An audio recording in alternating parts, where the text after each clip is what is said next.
চলেন জান্নাতের shopping mall থেকে একটু শপিং করে আসি। জান্নাতের ভেতরে বিশাল এক শপিং মল থাকবে। প্রতি শুক্রবারে সামনে পেছনে সব জায়গা থেকে ভন ভন করে মৌমাছির মতো জান্নাতীরা ওই শপিং মলে শপিং করতে আসবে।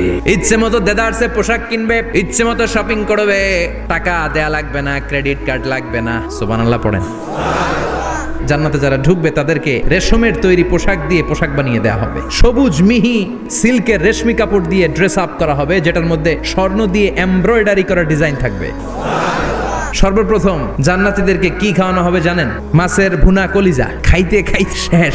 ফেরেশতারা বলবে এত খায়েন না, সামনে আরো আছে। পুরুষদের জন্য আল্লাহ তাআলা জান্নাতের হুরদের ব্যবস্থা করেছে। সুন্দরী, রূপবতী, গুণবতী, অপ্সরা, প্রিয়ংবদা, সুহাসিনী, সুকেশিনী, সুভাষিনী, অশুভম পর্ষা, অসাধারণ সুন্দরী হবে তারা। আল্লাহ বললেন স্পেশাল ভাবে সৌন্দর্যের আলোকচ্ছটা করে আমি তাদেরকে বানিয়েছি তোমাদের জন্য। ও মুসলমান, দুনিয়ার বুকে চোখটারে নিচের দিকে নামাও,